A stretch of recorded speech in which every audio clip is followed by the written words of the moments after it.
दोस्तों, ईपीएफ पर income tax series के पिछले वीडियो में हमने नियोक्ता अंशदान पर लागू इनकम टैक्स नियमों की बात की थी। इस पार्ट में हम बात करेंगे कर्मचारी अंशदान पर मिलने वाली इनकम टैक्स छूट या कटौती के बारे में।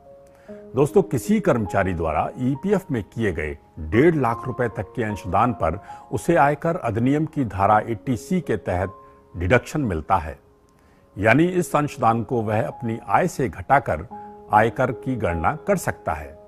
यहां हम यह भी बताते चलें कि यदि आप इनकम टैक्स की नई रिजीम में आईटीआर फाइल करते हैं तो आपको कोई भी डिडक्शन नहीं मिलता है। ईपीएफ पर मिलने वाला ब्याज कर मुक्त होता है, बशर्ते उसकी दर 9.5% से अधिक ना हो। इसके अलावा 31 मार्च 2021 के बाद केवल 2.5 लाख रुपए तक के अंशदान पर मिलने वाला ब्याज ही कर मुक्त होगा। जो कर्मचारी 2.5 लाख रुपए प्रतिवर्ष से अधिक अंशदान जमा करते हैं, ईपीएफओ द्वारा उनके खाते को 2 हिस्सों में बांटा जाता है, एक 2.5 लाख तक अंशदान वाला और दूसरा 2.5 लाख के अतिरिक्त अंशदान वाला। पहले वाले पर टीडीएस नहीं काटा जाता है, जबकि दूसरे वाले पर ब्याज देते समय ईपीएफओ द्वारा टीडीएस काटा जाता है। ईपीएफ से आंशिक आहरण यानी पार्शियल विड्रॉल, जिसे हम एडवांस भी कहते हैं, पूर्णतया कर मुक्त है। साथ ही 5 साल की सदस्यता पूर्ण करने के बाद फाइनल विड्रॉल भी कर मुक्त है। 5 साल से पूर्व यदि इन कारणों से फाइनल विड्रॉल ले रहे हैं तो भी आपका ईपीएफ कर मुक्त होगा।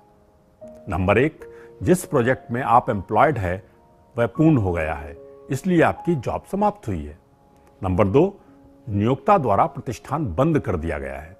नंबर 3, आप खराब स्वास्थ्य के कारण नौकरी छोड़ रहे हैं। यदि आप 5 साल से कम सदस्यता पर एक नौकरी छोड़कर दूसरी ज्वाइन करते हैं और नियमानुसार अपना पीएफ अकाउंट ट्रांसफर कराते हैं तो भी आप पर कोई टैक्स नहीं लगेगा। लेकिन यदि आप स्वेच्छा से नौकरी छोड़कर 5 साल से कम सदस्यता पर फाइनल विड्रॉल लेते हैं तो उस पर ईपीएफओ द्वारा इनकम टैक्स यानी टीडीएस काटा जाएगा। यदि आपने अपना पैन अपने यूएएन से लिंक किया है तो टीडीएस की दर 10% होगी, अन्यथा यह दर 34.608% होगी। यहां हम यह भी स्पष्ट कर दें कि यदि फाइनल विड्रॉल की राशि 50,000 रुपए तक है तो कोई टीडीएस नहीं काटा जाएगा। इसके अलावा यदि आप फॉर्म 15G या 15H क्लेम के साथ अपलोड करें तो भी टीडीएस नहीं काटा जाएगा। इसके बारे में हम आपको अगले वीडियो यानी पार्ट 3 में बताएंगे। तब तक अपना खूब ख्याल रखें और देखते रहें हमारे वीडियोस। धन्यवाद। जय हिंद।